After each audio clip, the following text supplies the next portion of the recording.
I thought the jungle was empty tonight, until something with golden eyes and sharp claws started watching me from the shadows.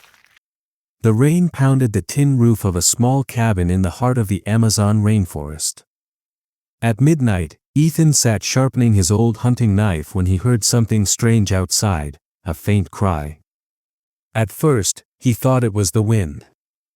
But then he heard it again, soft, desperate, and close. Before starting the story, don't forget to like this video and subscribe to the channel. Ethan stepped out into the pouring rain, flashlight in hand. There, at the edge of the clearing, was a tiny ocelot kitten, soaked, limping, and trapped in the roots of a fallen tree. Its spotted fur clung to its fragile body as it hissed weakly at him. Years ago, Ethan had been a city man, a carpenter in Rio, happily married with a little boy. But after losing his son to illness and his marriage falling apart, he moved into the jungle to escape everything. Over time, he learned to live off the land, fix up the old cabin, and keep to himself. But that night, seeing the helpless kitten struggling, something inside him softened. Gently, he freed it from the roots, wrapped it in his jacket, and carried it inside. He dried it by the fire, cleaned its bleeding paw, and fed it little pieces of fish. He named it Tigre. Over the next weeks, Ethan nursed Tigre back to health. The kitten grew stronger and wilder with each passing day, climbing furniture, chasing insects, and even stealing his food. But every night, it curled up at the foot of his bed, purring softly. By summer, Tigre was strong enough to survive alone.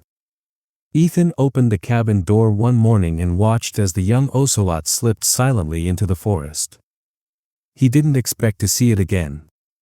2 years later, during the rainy season, Ethan was cutting firewood outside when he noticed something odd: fresh boot prints in the mud. Too large to be his own. His chest tightened. That night, as thunder rolled above, he heard footsteps outside his cabin. 2 strangers appeared at his door, one tall with a scar across his cheek, the other stocky with shifty eyes. "You live alone here?" the tall man asked, his voice low and cold. Ethan didn't answer. The stocky one grinned. "Don't make it harder, old man. We know you have supplies, maybe even money. Open up." Ethan's heart raced. His rifle was inside, but the men were already stepping closer. The tall one pulled out a knife while the other reached for the door. Then, from the shadows behind them, came a low, guttural growl. Both men froze. A fully grown ocelot emerged from the trees, its golden eyes glowing in the dark, its teeth bared. Behind it, 2 more shapes moved silently. The tall man cursed and took a step back. "What the hell?" Tigre lunged, slashing at the stocky man's arm. He yelped and dropped his knife. The other ocelots circled the men, their growls growing louder, their movements sharp and fast. "Forget it, let's go," the tall one shouted.